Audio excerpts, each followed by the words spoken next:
people to, and I had a conversation just not that very long ago, early today, about we need to use young people to attract young people. I'm an old fart, sorry, I'm just, I'm at the end of my career, and I'm, what I'm going to say, you're just going to say, oh, you're just waxing lyrical about points and condensers and all those kind of stuff. We need to make it attractive, we need to make it a career, and the motor industry, everybody says that you're going to spin spanners and do oil fields and stuff like that. No, there isn't. You've got accounting, you've got management, you've got marketing, you've got all sorts of places where you can go to. I was fortunate enough to go into a motor manufacturer, and it opened up a whole world of.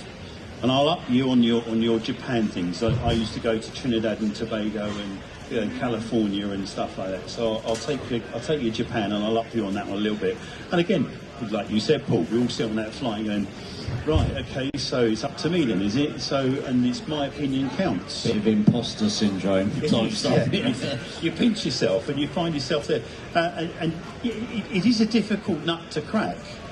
But honestly, if you give us a little bit of faith, and you give us a little bit of, if you're thinking of getting into a career in the automotive industry, just take the jump, and you'll be surprised where it will lead to, and the experiences you get, and the people you meet, and the camaraderie within the industry is fantastic.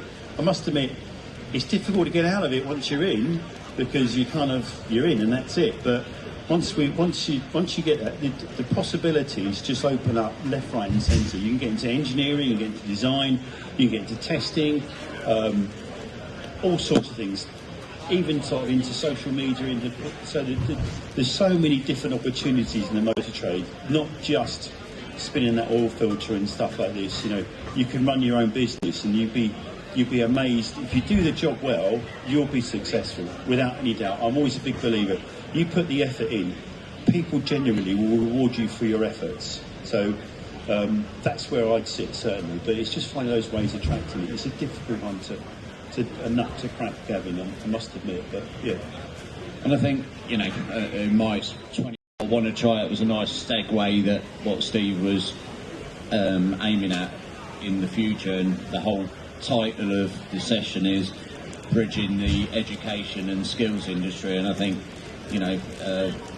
knowing the work that you do and how you get involved in not only upskilling current workforce in the industry, but how you foresee it in the industry, what we need to be doing as an industry collectively moving forward?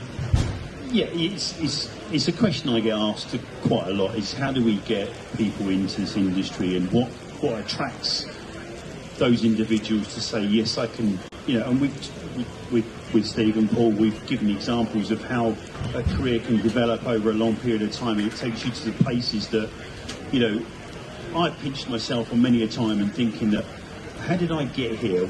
But laying those foundations down for individuals to be, and it's up to us in a way to make it attractive, to make it relevant, and show people that there are careers to have there. And I didn't think I'd ever get to where I am now.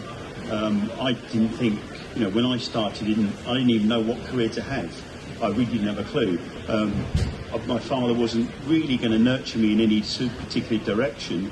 He just allowed me to find the place that I was comfortable with. And I've spent a whole career just pulling things apart, working how they work, and then hopefully putting them back together again, and they still work. And then giving that experience to other people. That's what training is all about, sort of thing.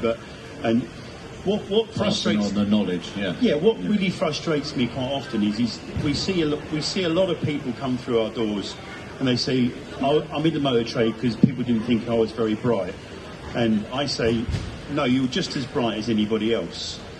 The problem with most of society these days is you're rewarded for the academic kind of person. The guys that, and I'm not saying it's disrespectful, but the guys that go on to college, they go on to university, they get their degree, and they're respected because they've got a degree to show that they're knowledgeable and they're academic in their way, they understand how things are educated. We educate people because we're doers. If I show any technician that's done their apprenticeship and I say, look, I'll show you this once, and pretty much most of the time they'll nail it the second time. That's the way they educate. So I get frustrated and sometimes a little bit angry when people say, I'm not very bright, I've ended up in the motor trade. It's, no, you're just as bright as anybody else. It's just the modern society doesn't reward that individual for being that doer in education rather than that academic kind of education. So if we can understand that, how do we attract